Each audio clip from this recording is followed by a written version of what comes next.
In talking about branding, Neha, taglines are crucial for branding. And around 35 years ago, a very famous tagline was born.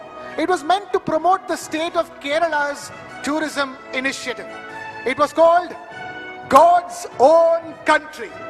I can't help but think how apt it still is. And it can be used for not just one state in India, but for brand India as a whole, isn't it, Neha? I couldn't agree more with you, Krishna. And we have the man who was instrumental in the creation of that iconic tagline right in our midst this evening, ladies and gentlemen. India's might as a nation is not only in terms of its hard power, that's economic prowess or its strong government, it goes far beyond that. And who better to talk about leveraging India's soft power than our next guest? That's right, ladies and gentlemen, please put your hands together for Mr. Amitabh Kant. India's G20 Sherpa, Mr. Amitabh Kant. Requesting you to Please have you on stage, sir, for the next session. And to conduct this session, let's invite on stage TV9 Network's Karthik Malhotra and Karthikesh Sharma. All right, gentlemen, all yours.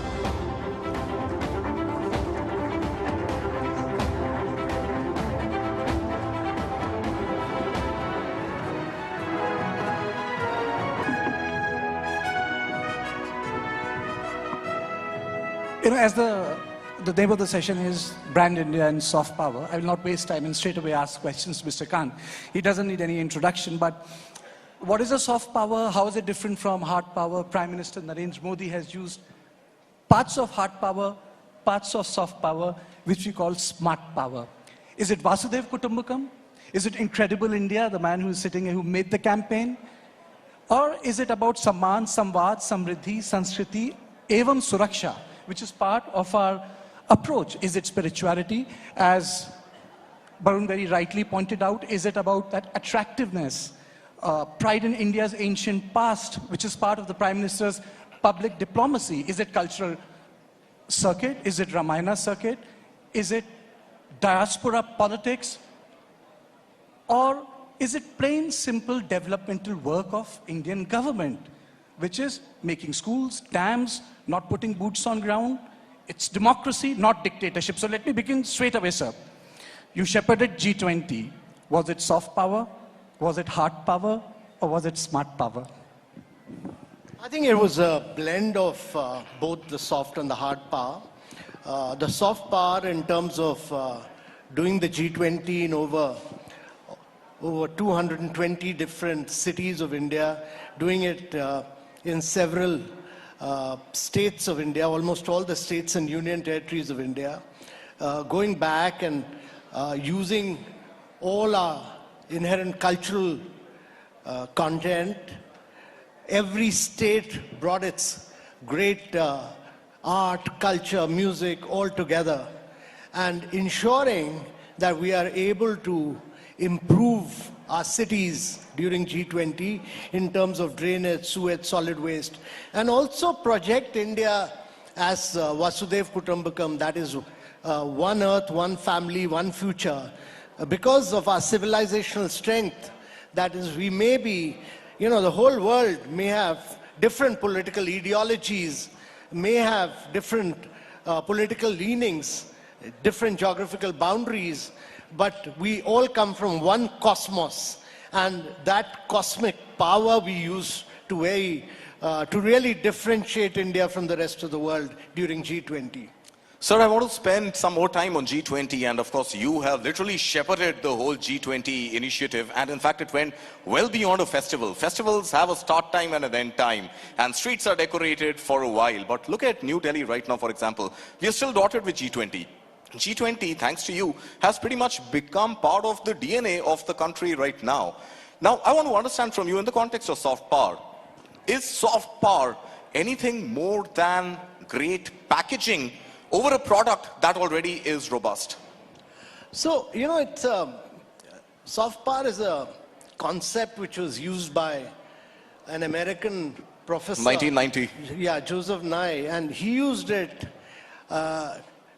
to say that it's not America which is famous because of its hard power, because of its economic strength, but it's famous because of its huge ability to have an impact on the minds of people across the world. And that's because of the brands it has created. In the Indian context, during G20, we were able to straddle different worlds. We were able to bring G7 together. We were able to bring all the emerging markets together. We were able to bring Russia, China all together. On all 83 paras, bring consensus on all paras. It demonstrated India's great ability to work with all countries of the world and bring consensus. You know, the important thing about multilateral is nothing works without a consensus. To bring consensus on issues of development, on issues of sustainable development. Would you call it diplomacy, sir? Would you call it soft power? What is that thin line between diplomacy and soft power? So the thin line was, it was a great combination of India's hard power, the fact that India was growing at rapid rates. It was a great combination of unique political leadership. If it wasn't for the stature and the great standing of the Prime Minister, it would have been very difficult to get consensus in the Russia-Ukraine para. It was, you know, the great hard power of the fact that, you know, we had demonstrated India's digital strength through the digital public infrastructure. You know, everybody has a digital identity. We do 46% of the real-time fast payment. The world accepted that it's leapfrog technologically in many parts, many areas of growth and progress. Okay. You know, you made the Incredible India campaign. You rebuild the imagination around tourism. So there are two questions. One, when we talk about soft power, what are its core? And the secondly, do you feel that we have gone beyond chicken tikka masala in context of, you know, imagining India in terms of food? Because ultimately food is also part of, you know, greater lifestyle cultural projection when it comes to projecting the attractiveness of a country. So, you know, the important thing is that you need to differentiate yourself in whatever you do. So when I started working on Kerala as a destination, Kerala was known for one product, and which was the Kovalam beach. And we went back to... And the banana chips, sir. Yeah, banana chips at that time, but Since you mentioned chicken tikka masala. we went back to the roots of Kerala. We went back to its traditional products. We went back to the inherent strength of its backwaters. We went back to its houseboats where not a single nail is used. We went back to Ayurveda. We went back to its mother of martial arts, Kalripet. We went back to its traditional architecture, Nalkittam, houses which have a unique spiritual strength. We went back, we restored all its traditional art forms from Tayyam to Kathakali to Mohiniyattam. And later when I came here and did the Incredible India brand, we went back to Ayurveda, we went back to yoga, we went back to meditation. So you need to there are 250 destinations competing with each other in the tourism marketplace. How do you differentiate yourself from the rest? You can never do it by aping the West. Sir, but in the context of India, sorry to cut you short, is that an opportunity or a challenge that we are so diverse? Is it easy, or, I mean, I'm sure it's not easy, but is it even plausible to create a unique identity for brand India given the diversity? Yeah, so the challenge is that India is bigger than 24 countries of Europe, plus another so is it a challenge or an opportunity? So the challenge is that actually every state of India, every single state of India and the union territories of India have a unique opportunity to create their own brands in the global market space.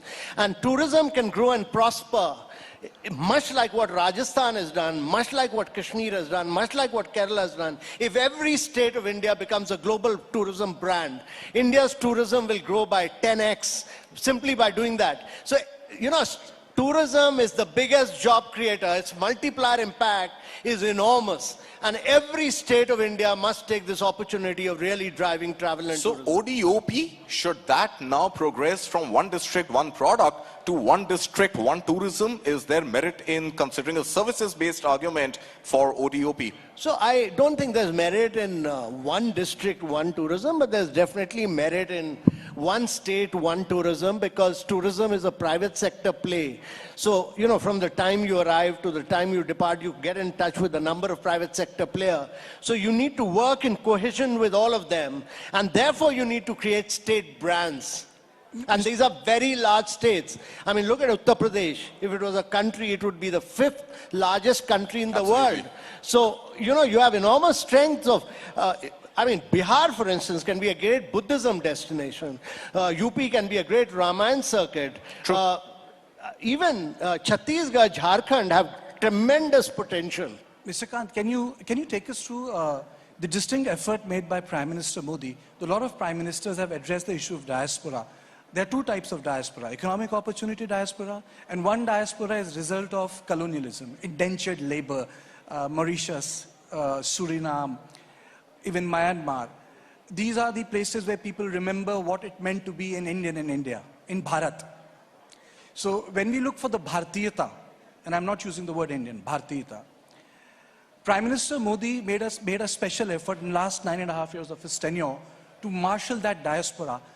How has that worked for creating a new brand Bharat and for marshalling those resources for betterment of Bharat? So one, you know, let me first say that there's been an enormous, huge effort by the Prime Minister on his every single trip to mobilize, to actually communicate one-to-one with India's diaspora and create a sense of pride, great sense of honor, a great sense of giving them the feeling that what India has achieved in the last 9 years. And it's important to convey to them what India has achieved. You know, that we've done, you know, it's important to understand what India has done in terms of size and scale. We've done 40 million houses in the last 8 years, which is like making one Australia. We've done 110 million toilets, which is like making one Germany. We've done 253 million piped water connection, which is like providing a piped water connection to everyone in Brazil. We've done 80,000 kilometers of road. That's 3 times the diameter of the earth. And we do 46% of the real-time fast payments in the world. You know, we did last year, we did 126 billion real-time fast payment on the mobile, on the go. You know, without going to a bank or without using an ATM machine. China was next with 26 billion. That was the difference. The difference was 105 billion between India and China. Now, how do you convey this? The Prime Minister's used this opportunity to actually communicate directly with Indian diaspora, and they've now understood how India has grown and prospered. And that is why the Bank of International Settlement said that what India has achieved in the last 8 years would have actually taken India 50 years to achieve. Now you've conveyed that to the Indian diaspora through this communication, direct communication between the Prime Minister and the non-resident Indians. So is that soft power? I want to come back to the subject. Does soft power have the potential to exist minus hard power? And that brings me back to the packaging analogy that I had given you earlier. You've got to have a solid product that you can package and you can communicate. So is the role of soft power limited to communicating the story of our achievements?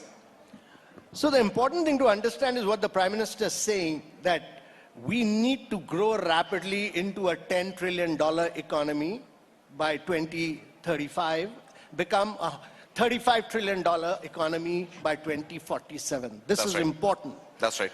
You know, that is, economic growth is critical. Economic growth is critical because you need to raise the per capita income of every individual. When you do that, automatically your hard power grows. Soft power is critical because you need to converge and integrate your hard power with your culture, your civilization, your music. I mean, look at what has happened in the Grammy Award. You had 5 Grammy Awards this year. Look at what Ricky Cage has done to India. Zakir won 3 awards. Ricky Cage has been winning Grammy Awards. So these are the people who add to India's soft power. They are really the brand ambassadors of India. You know, Prime Minister has also defined, I want you to take us through that, because the Prime Minister's understanding of soft power is also around India being a civilization state, a young country and an old nation. It also centers around great pride in our ancient values. It's about Bhartiyata. Can you take us through that journey? You have been part of the Incredible India Project, Startup India Project, Make in India Project. It rests on one simple word, Bhartiyata. So there are two dimensions to it. First of all, we must understand that we are a very young India. You know, the demographics of India are in our favor. That's our average age of the population is 28 right now. Even when we are 120, 47, the average age will be about 34, 35. Even then, we'll be the youngest nation in the world. Second is that there is a huge civilizational strength to India. I mean, when India got colonized in 1700, India's contribution to global GDP was 24%. By the time we became independent, it had come down to 5%. What the Prime Minister is saying is that during our Amrit Kal period, we should accelerate the pace of our growth because we have very low dependency burden as far as demographics is concerned. That, to my mind, can never happen till you don't have a sense of pride, a great sense of honor about your own civilizational strength. That can never come from really copying the West. And that means that you must have a sense of pride of your own culture, your own art, your own music, and actually saying that this is India's civilization. Every young Indian must have a sense of pride on its own civilization. And when you have that inherent strength, you will drive India's growth story will be driven. Sir, is pride enough? And I know that there is, of course, the $35 trillion target by 2047. You also just refer to that. And you're saying that you need better growth, faster growth to translate to better per capita income. But even at $35 trillion, you will have a per capita GDP, which would still be a fraction of what the developed world, gives its people today, given the vast size of our population. Obviously, we have our challenges, and with those challenges, we've got to grow even faster than, despite being the fastest economy of the world, is not enough for a country like India. So civilizational strength and attributes aside, there has got to be some scope of soft power, which I see being deployed by Prime Minister Modi, by the entire cabinet, and luminaries like you who worked on the India story for so long, where even hard economic issues like GDP are now pretty much, on the lips of every Indian. It's not something that was construed as a very hardcore economic subject. Today, thanks to perhaps soft power, these very hardcore economic concepts are now absolute lexical usage. So just a couple of points. First, if you're a $35 trillion economy by 2047 means that you would have taken the per capita income of every Indian to close to about $17,500. Compared to US, which still has about $76,000 per capita GDP. Yeah. You see, not comparing, just giving statistics. It's very important to understand that we are a country of 1.4 billion people. That means you would have transformed the lives of 1.4 billion people in the world. That's important. Second is that India has got into a lot of sunrise areas of growth.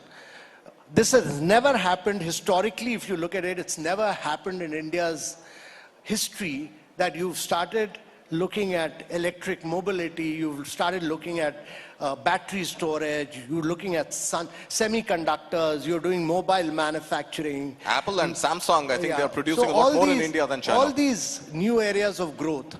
And the third very critical thing is that if you look at the last 2 decades, all technological innovations that come from the western part of the world, whether it was Apple, Google, Meta, Amazon, and in China from Tencent and Alibaba, what India did was to create this open source, open API, globally interoperable model by which everybody can do a digital transaction. The private sector competes with global players. PhonePe competes with Google Pay here. And you have a number of unicorns. You have over 120 unicorns now giving you, what are they doing? They're giving you wealth creation. 35% of your stock market is being created by Zerodha, Gross, Upstock. You have young startups like GoDigit and Acco who are giving you insurance in 1 minute. So what has happened is that in India, on the mobile, on the go, you can do fast payment, you can do wealth creation, you can do credit, you can do insurance, all in 30 seconds to 1 minute. This doesn't happen anywhere in the world. Nowhere in the world does this happen. Okay. And nowhere in the world has any country lifted, what has India done? It has lifted 25 million people above the poverty line in the last 9 years. Nowhere else in the world has this happened. Yeah. Absolutely. Yeah. Two quick questions. One I have wrestled with. Is soft power a process or a product? And the second thing is, so if you look at the soft power approach of India, often we have seen that the soft power, because we have looked into the potentials of soft power in terms of branding. Second question is also about the challenges.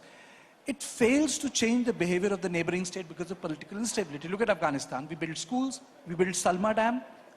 The behavior did not change.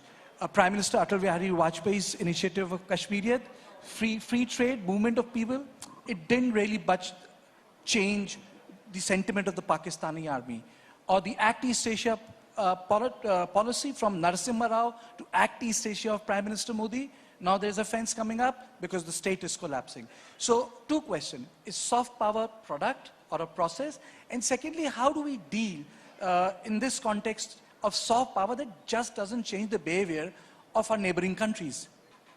So first of all, without getting into theoretical proposition, let me say that soft power is both a process, because it's evolutionary in nature. To build a brand is a time-taking process.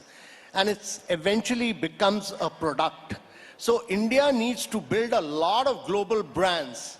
India's private sector needs to build a huge number of global brands so that they will add value to India's soft power in the long run. And the second, my response to your question is that we should continue to work very hard. We are living in a very complex neighborhood. No other country in the world has the neighborhood which India has in terms of Afghanistan, Pakistan, China. We should continue our efforts in good neighborly relations with everyone.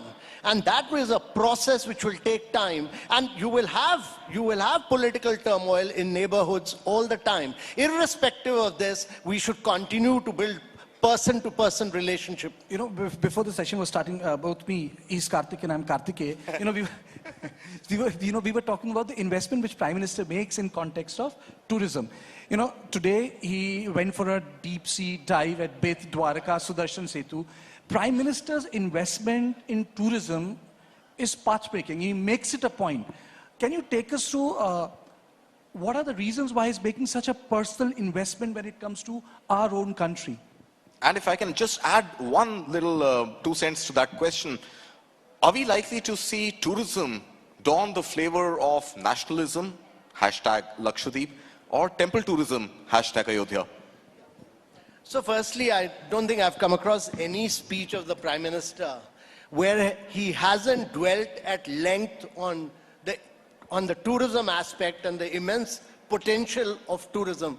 And that is simply because he believes that the cultural strength, the civilizational impact, the tourism products which India has, no other country in the world has. And he believes that this can be the biggest driver of India's growth. It can be the biggest employment creator. For every direct job that you create in tourism, you create 7 indirect jobs.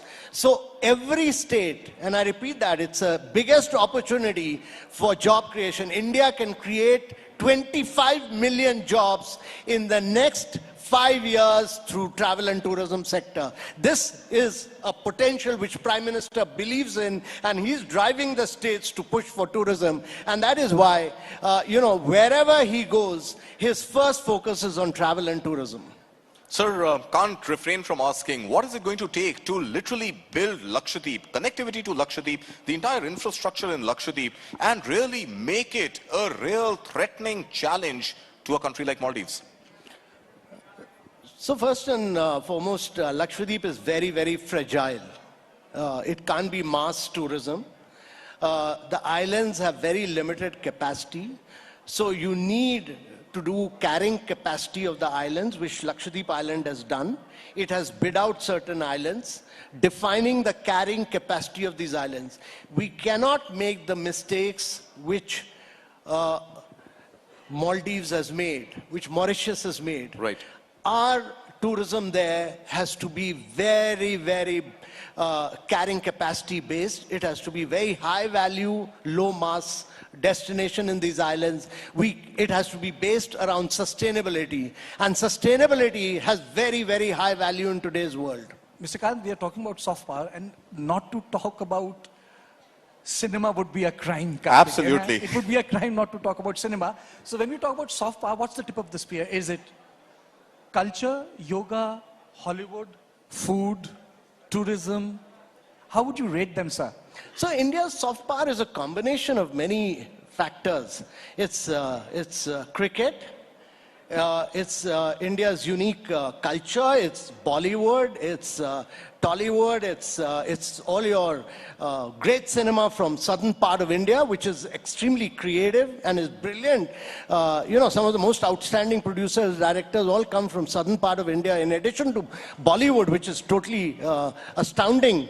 But all this, India's traditional art forms, India's culture, all this combined together makes a very, very powerful soft power of India. All of this put together. And when you combine this with the hard power of India, which is growing at about 7.3% and accelerating to 9 to 10%, this great combination of hard and soft power together is what drives India's growth story forward. Just one final question, sir, on cinema itself. Do you think, again, given the diversity that Indian cinema has, is it in our interest to create a brand India, brand Indian cinema, bereft of the binaries of Bollywood, Tollywood, etc.? No, I don't agree with that. Okay. I don't agree with that because Bollywood by itself is a very powerful brand. The Tamil Nadu film world is a very powerful brand. The Malayalam cinema is a very powerful brand. Telugu cinema is a very powerful brand. So is there no space for creating a unified Indian cinema identity? No, it's like a mother brand being India and allowing the states to build their respective tourism brand, like Kerala is God's own country. The important thing we must all understand that there is a mother brand which is Incredible India, as far as the tourism world is concerned. But we are a very large country. If you're bigger than 24 countries of Europe, the number of products are so vast and varied. Allow the states to build their own brands. And that's important. That's what the Prime Minister is saying when he goes to Gujarat. Allow Dwarka. Dwarka itself is a great brand. Ayodhya is a great brand. Ayodhya can be one of the greatest Ramayana circuit brands in the world. Why diffuse it? So allow each of these brands to be built. We should have the confidence of India to allow brands to be built globally. Competitive federalism in tourism. Competitive federalism in tourism. And on this note, I would like to thank you and say that I think the sum and total of things is that it's the combination of the hard and the soft power which has been done under Prime Minister Modi's tenure, which is smart power, is the most defining thing. Exactly. And, it's never soft power in isolation. It's a combination of both economic growth. We should have the absolute ambition to grow at 9 to 10%, to be for the next 3 decades, to be a $35 trillion economy. We must build on our civilizational strength to build the soft power. And the third point that he made, make the states compete. The first year we did this in ease of doing business, Gujarat came number 1. Next year, Andhra beat Gujarat. Third year, Telangana beat Andhra and Gujarat. But the good thing was that the mineral-rich states of Jharkhand and Chhattisgarh, they scrapped a lot of rules, regulation to come 4th and 5th. And if the mineral-rich states of the eastern part of India start growing, India will grow not at 9 to 10%, India will grow at 11%.